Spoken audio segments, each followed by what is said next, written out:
Hi everyone, welcome back to LL Sports TV. I've got with myself Jordan in the studio. How you doing, bro? I'm good, sir. How are you? I'm all right, not too bad, man. This weekend sees the resumption of the Premier League. Some big matches coming up. We're both Arsenal supporters, so obviously our primary interest and concern will be Arsenal's game against Notts Forest. Match day 12 in the Premier League, a game that Arsenal simply have to win. But my questions to you are two questions. Can they win, and can they go on and put in a real serious title challenge this year? Because some people, it would appear, are not convinced. Certainly of the latter one. Can they win? Yeah, they can win. We've got our captain back. I thought he played really well against Chelsea before the break. He flew back from Norway after a day. They sent him back, so he's been recovering at Arsenal for this game. So he's had 10 days. It'll be kind of off, more time to prepare. You're hoping that Saka and Rice are good because they pulled out as well from England duty. So you'd like to think that they're going to be back in the squad. I mean, we're better than Nottingham Forest. Run of form doesn't suggest that, but we are better than Nottingham Forest. So can we win the game? Yes. It's interesting to stop you there. You say that, but we shouldn't look down our noses at, not that you are, but I think it's important to make it clear that we shouldn't look down our noses at Notts Forest because we're fourth, they're fifth. In fact, if you look at the two teams' record, it's almost identical in terms of games played. No, you're right.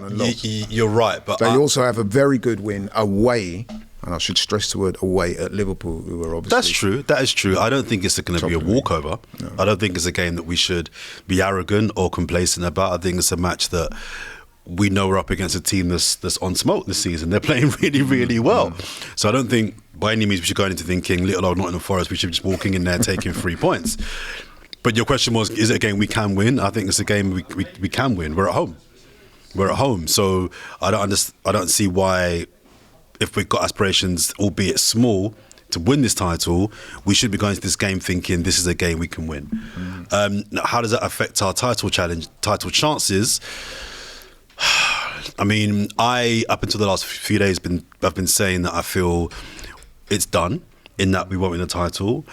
The response you often get from people is, "Oh, it's only November. It's only 11 games," which is a response that really baffles me. Yeah, no. I didn't want to throw shade and be direct there, but I'm your brother. And that response baffles me because it's not really about how many games have gone, how many games are left, or what month it is.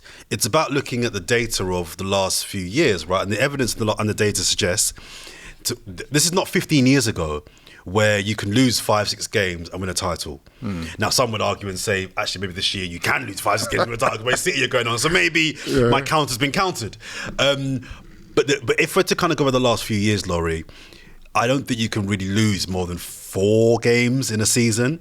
That may go to 5, maybe 6. So maybe City lost 3 last season. They lost 3, right? And they don't normally lose more than 5 max. No. Max, normally 3 or 4.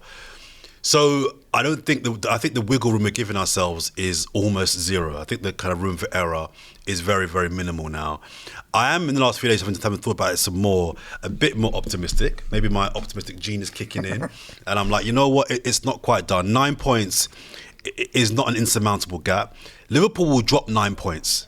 So I have no doubt Liverpool will drop 9 points. Between now and May, they will drop 9 points.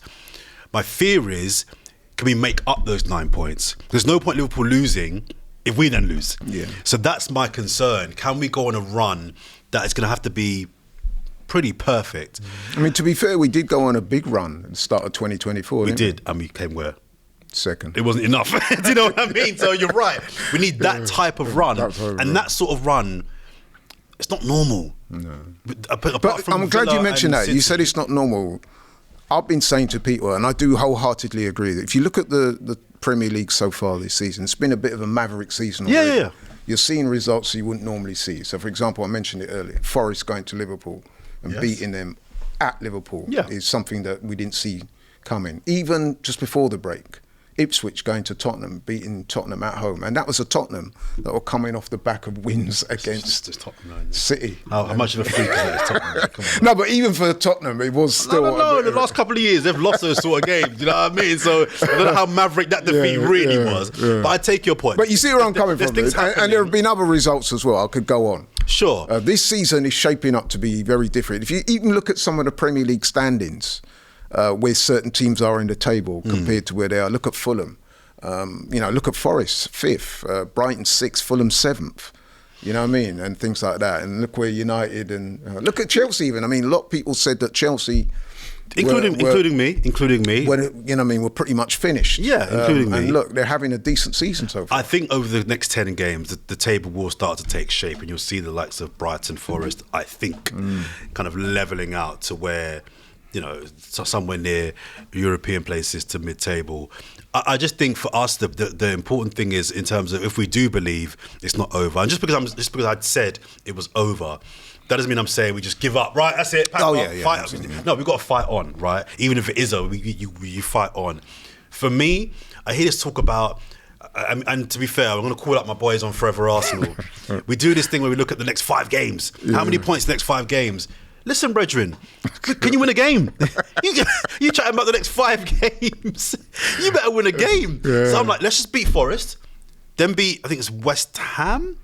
Right, okay, I can give you some intelligence on that. So yeah, our next game is against Forest, as we've been talking about, followed by West Ham. Well, we've got Sporting in the Champions League, but except Premier League games, we've got West Ham away, Man United at home, which obviously they've got a new manager now, so that the complexion of that game has already changed. Fulham away, and Fulham are playing well this season, as we said. Then we've got Monaco in the Champions League, but then we've got...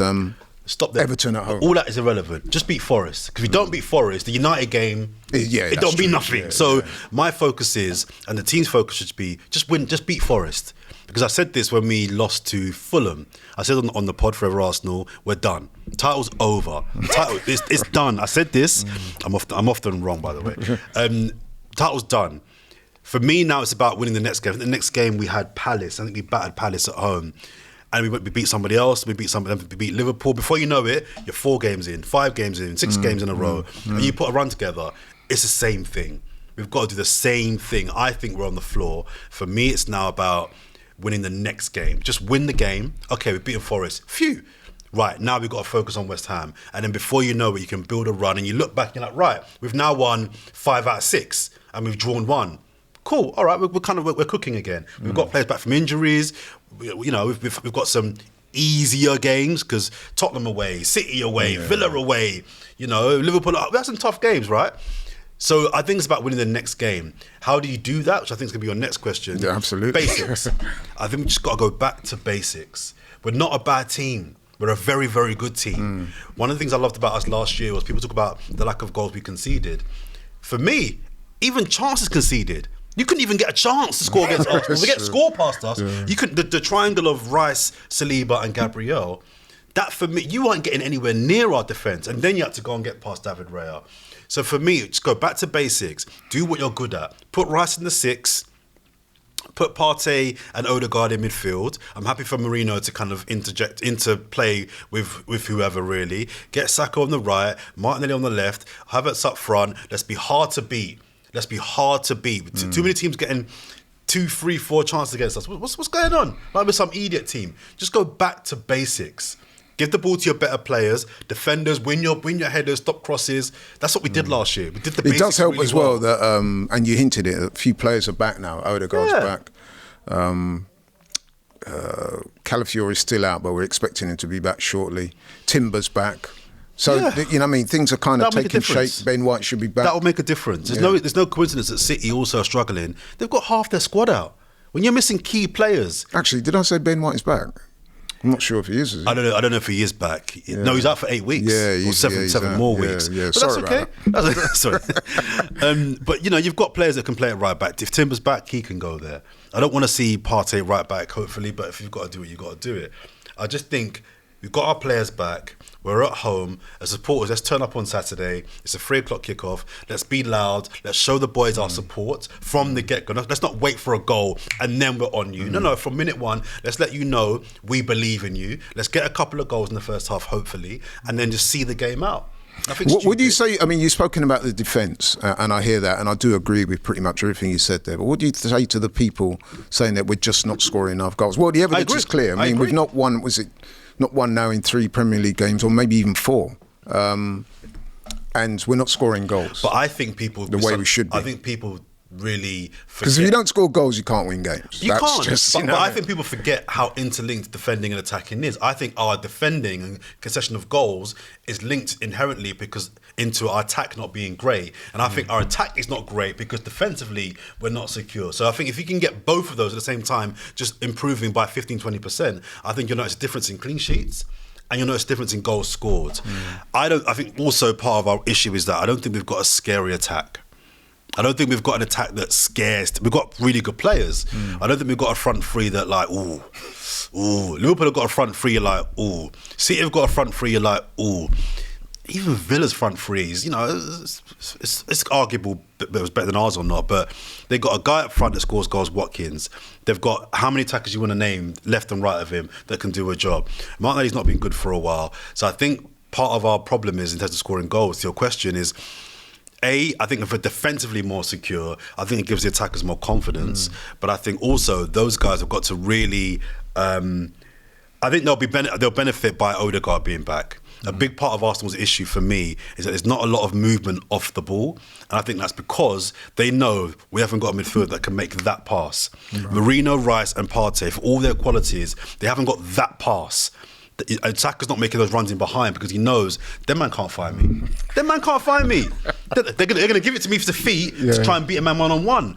But you do that 3, 4, 5, 6 times, the fullback's like, okay, I fancy my chances. Whereas if he knows Saka might get it to feet, or it might go inside, he's gone behind me, I've got a hedge. Do I go for it? Do I go tight to him? Do I sit off him? And with Odegaard back in the team, you've now got a guy that on that side at least, their defence, their left side, know they have to drop off a little bit more. If they get tight, fine. But we know there's very few players in the league that are better with the ball at their feet on the half turn when you're tight. So they have to now think about how they approach us in terms of our attackers. So I have confidence the next 2 or 3 games we will start seeing some more goals. What do you say to the criticism? And again, this is a criticism that I subscribe to. I've mentioned it many times in the past, that we have become a bit predictable in terms of the way we... But I think that's because of defenders being out and defensive formations changing, whether it's suspensions and injuries. That's all. Our defensive formation, I think, has made us a bit more fearful of conceding goals. So I think everyone drops 10 yards because we're thinking, oh, so-and-so's not here today, or Partey's at right back, so we've got to cover more. So we're thinking more about defending than we are attacking. But secondly, Odegaard. I think we're predictable because, like I said, when you've got 3 midfielders on the ball that none of them can make that pass, what are you going to do? The opposition team know Rice ain't making that pass. Marino ain't making that pass. Partey ain't making that pass. So we just sit in. What do you say, though, because part of that predictability, it comes down to a couple of things I've noticed with Arsenal, is that we're very predictable in terms of we get the ball, we play it out to the flanks. Inevitably, or not say inevitably, but far too often, our wingers do not appear to be taking on the fullbacks the way we'd like them to do. This is a really good point. I think this is where, and I get a lot of heat for kind of calling out Martinelli, because everyone seems to love Martinelli and it's really giving them an extended bligh, if you like. And I'm like, I think a lot of the reason why our wingers don't have joy is because we're lopsided. Saka is by far our better wide man, and when he's not creating magic, where's that coming from? If he's not creating magic and Odegaard's not in the team, I need more from you, Gabriel. I need more, Martinelli. I need more from you to give them that kind of threat. But I think a lot of teams now know, I don't know if it's lack of confidence or if he's peaked, I don't know. But Martinelli's not the threat that he once was. I want to see Martinelli just kick and run. Yeah, I'd love to see him try and go past the He's fullback. quicker than most fullbacks. So just forget, he gets the ball and he touches it, step over, pass it back inside. I'm like, bro, beat your man. Yeah, exactly. And you might get tackled a few times. Yeah. You might get, that's fine. Yeah. Make him know that he won't be in for an easy ride today. And I think when defences know that they've only got to really worry about that side where Saka is, they overcompensate, they can double up. The ball ain't going to Martinelli. So I think we're predictable and the wide play is not as good as it should be, because I don't want to put it all on Martinelli, but he's got to do more. He's got to do more. What would you say to people like myself who say that we don't take enough shots on goal from outside the box? Odegaard. Who's our best striker from distance? Saka? No, it's Martin Odegaard. It's Martin Odegaard's the cleanest striker we've got in our team, in my opinion. But even he at times tends to overplay around the box. I agree. It's not what he does, but if you're asking me who are the guys that can from 25, 30 yards put in the back of the net, I remember, even notwithstanding, remember the goal that Calafiori scored against City? Yeah. Where the ball came to him and he just thought, right. Yeah. And he just slotted it in. Beautiful goal. By the way, he will score a better goal than that this season. He will score better. He's got that in his locker. He will score this season a better goal than that goal. But exactly my point. So you've got to have that in your mindset to shoot. And what I'm saying, far too many Arsenal players, you will see them get the ball on the edge of the box. Sometimes it opens up. And as fans, we're saying, shoot. They play the extra pass and they allow the team that's defending to get back in. I agree. I wouldn't be against seeing more shots from range coming from Arsenal, but I just think the whole attack has been disjointed because, one, your conductor isn't there. Two, you've got one side of your attack significantly contributing less than the other side, and also you don't have a natural centre forward. Havertz is a guy that will peel off to the right more so and get the ball and support Saka. What we need him to do, just stay in the box. Just do all your work in the box. I don't know if instinctively that doesn't come natural to him, or if he's been told, look, I need you to come wide and draw your man out. I don't know. But as an Arsenal fan, when I watch this team play, I want to see Havertz in the width of the 6-yard box.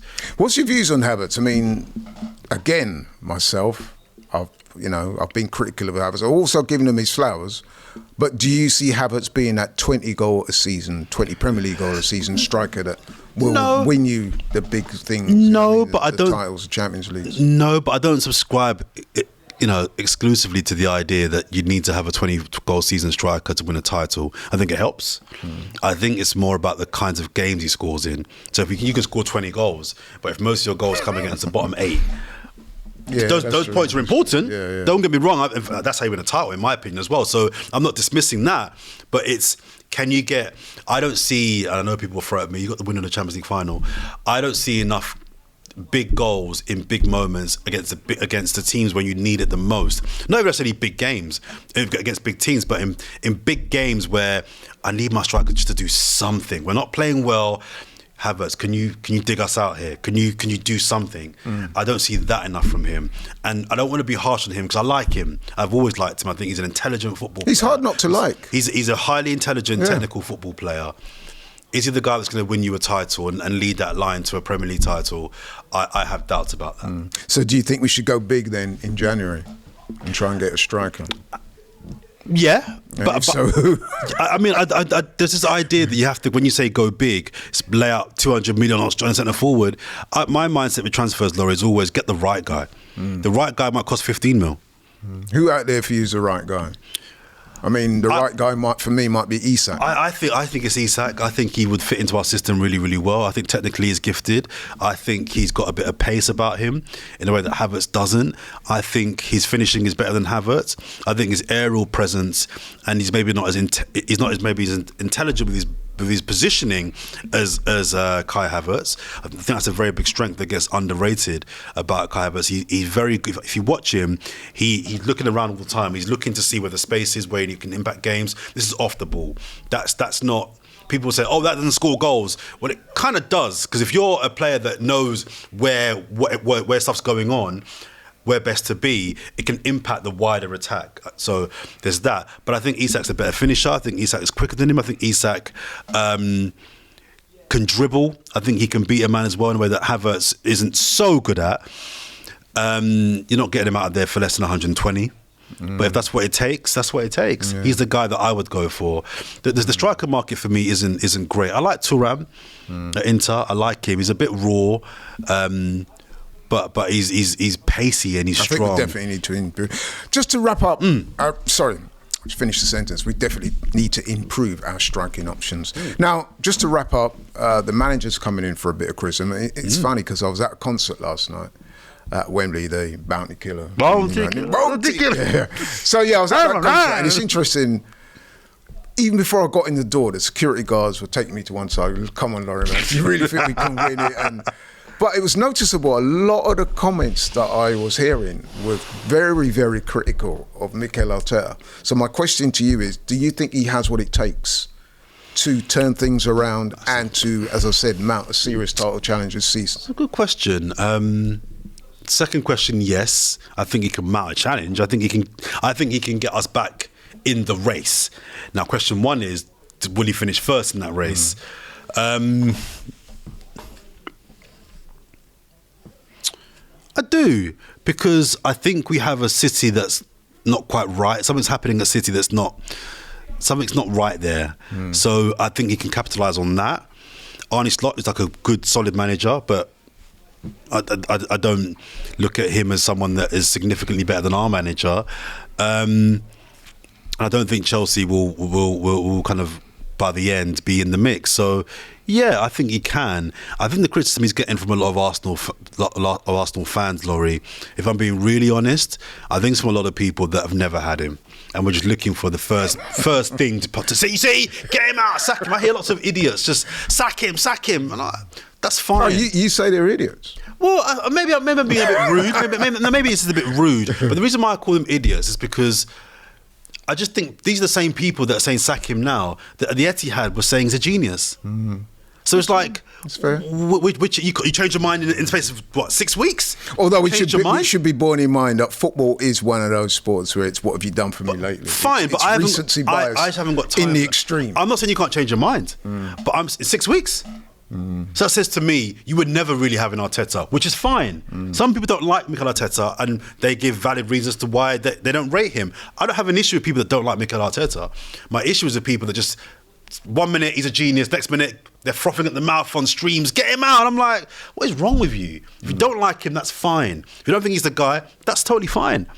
I think he can win us a title. I think he can bring us glory. Whether he will or not, I don't know. The discussion on whether he should be fired if he didn't win a title or not this year, let's have that in May for me. But I'm backing Mikel Arteta. There's flaws in his game. There's things that he's doing that I don't like. But overall, I'm seeing a net positive. So let's go. I think the final key point I would say is, for me, the main point for me I would say is, even if we don't win the title, don't give up on the season. The season could be successful still, even if you don't come top of the Premier League this season. The Champions League is a competition. And the domestic cups to play for. His cup record is horrific. So just because we might be out of the top, if we lose on the weekend, he has won the FA Cup, but it was in his first season, and he has been at the club for 5 years. All right, we'll give him that. But post that, his record's horrific. So let's say we lose on the weekend and we're out of the title race, right? That doesn't mean the season's over. You still got to fight for some trophies. So I say back the manager for now. Because let's critique him when he messes up. Let's praise him when he does well. But those that are online, the fan base, that just any little thing he does wrong, sack him. Those are people that, for me, I just think are people that are never going to back him, never going to have him, and that's fine. Just say that. Just say, I'm not having him. I don't rate him. I want him out, and be consistent. I've got to admit, some of the people I ran into yesterday at that concert were exactly in that frame of mind. That's fine. So, but listen, man. But if he wins 8-0 on the weekend and then he beats United in 2 weeks 5-0, don't be coming on streams telling me about, my manager, Get out of here, man. So there you have it. Jordan Jarrett Bryan, as honest and forthright and intuitive as he always is. Thank you so much for coming on. Anytime, brother. Anytime. Keep it in the family, in the house, man. Well, listen, thank you very much for watching. Please, if you're new here, like, share and subscribe to the channel. Really appreciate it. Thank you so much. I'm out. Jordan's out. Take care. See you soon. Bye.